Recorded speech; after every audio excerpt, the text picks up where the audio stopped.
Évangile de Jésus-Christ selon saint Marc. En ce temps-là, Jésus arriva dans le territoire de la Judée, au-delà du Jourdain. De nouveau, des foules s'assemblèrent près de lui, et de nouveau, comme d'habitude, il les enseignait. Des pharisiens l'abordèrent, et pour le mettre à l'épreuve, ils lui demandaient : « Est-il permis à un mari de renvoyer sa femme ?» Jésus leur répondit : « Que vous a prescrit Moïse ?»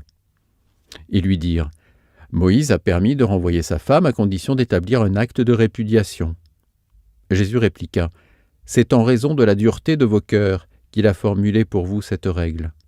Mais au commencement de la création, Dieu les fit hommes et femmes.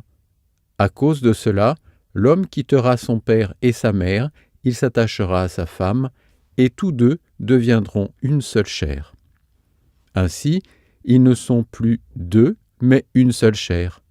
Donc, ce que Dieu a uni, que l'homme ne le sépare pas. » De retour à la maison, les disciples l'interrogeaient de nouveau sur cette question.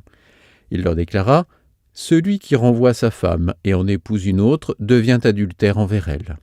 Si une femme qui a renvoyé son mari en épouse un autre, elle devient adultère. » Acclamons la parole de Dieu.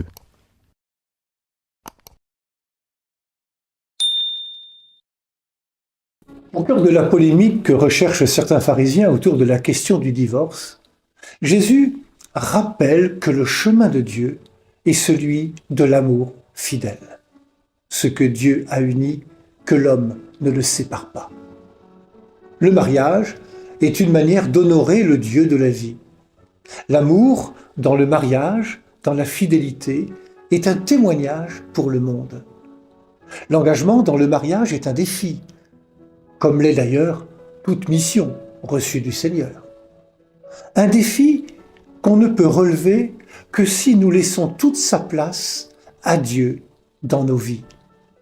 Demandons-lui souvent de nous guider, de nous encourager, de nous fortifier dans cette alliance. Demandons-lui la persévérance et la patience. Comptons sur lui dont l'amour ne fait jamais défaut. Toute vie est invitée à s'ajuster à l'amour permanent, toujours offert de Dieu, pour grandir, s'épanouir, se bonifier. La manière dont nous aimons dit l'amour de Dieu. En prenant chair de notre chair, Jésus illustre la grandeur de notre humanité dans ce qu'elle a de plus charnel. Corps et âme, nous apprenons à aimer. Au regard de Dieu, l'autre n'est pas un objet, il est celui ou celle qui peut enrichir ma vie. Dans le mariage, l'important est la complémentarité des deux êtres d'égale dignité. Deux êtres qui chaque jour apprennent à s'aimer en puisant cet amour à sa source, en Dieu lui-même. Seulement voilà, il arrive que le mariage soit rompu pour de multiples raisons. Il arrive que l'amour de deux êtres soit blessé. Faut-il alors jeter l'opprobre sur ces personnes ? L'Évangile dit clairement que non, bien au contraire. Quand un frère, une sœur en humanité, quand un couple est en danger, notre mission est d'être présent à leur côté avec miséricorde. Nous ne voyons jamais Jésus fermer la porte à une personne qui chute. Souvenons-nous de ce qu'il dit à la femme qui va être lapidée par des hommes. « Femme, personne ne t'a condamnée ? Moi non plus. Vas en paix et ne pêche plus. » Gardons en toutes circonstances un cœur ouvert, capable de compassion et de pardon.